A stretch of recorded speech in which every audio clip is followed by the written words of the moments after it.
Okay, we found what looks like a potential spot to drill.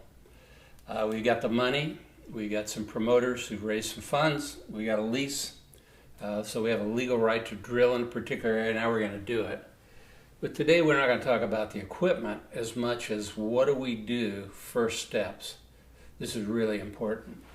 So number one, we have a drilling rig in place. We'll talk about that later. The drilling rig is in place.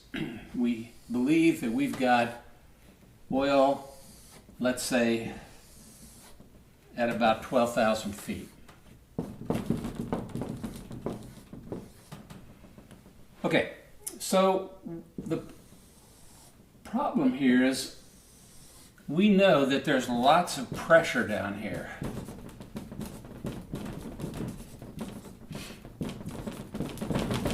So the drilling operation has to account for pressure. We don't want a blowout. We want to be able to control the liquids, the gas that are down there. So the first step in drilling any oil well in modern procedure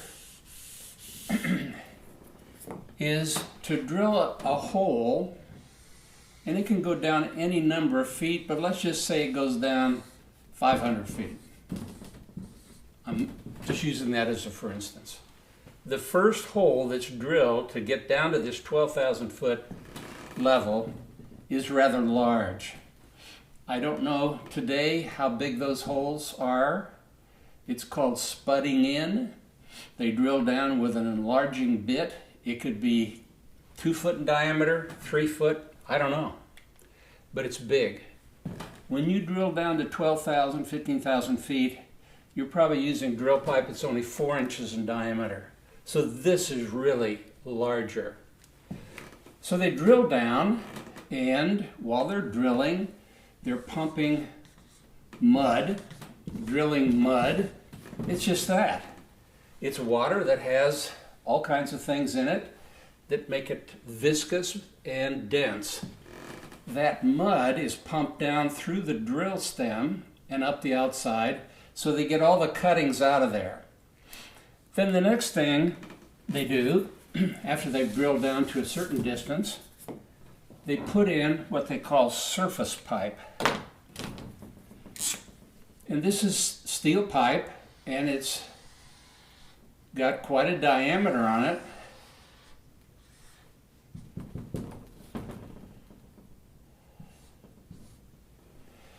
They lower this pipe into the drilled hole, this first hole that they drill, and then a company comes out and pumps cement.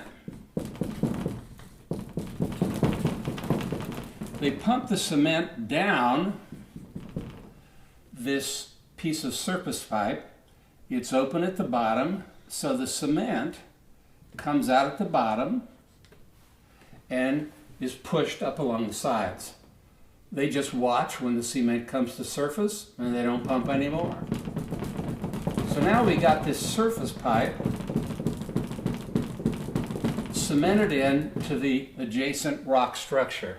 So why do we do that? Well, 2 reasons. First of all, there's fresh water.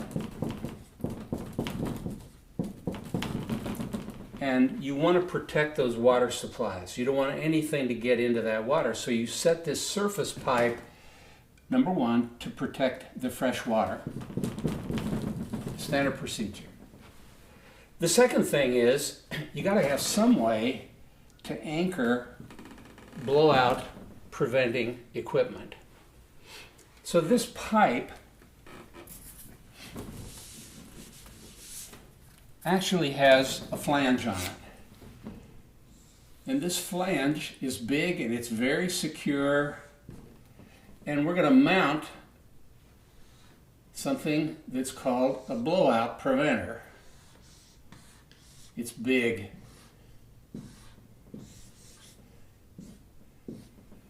This blowout preventer is bolted onto this flange, and it has pistons inside. There's a piston here and a piston here.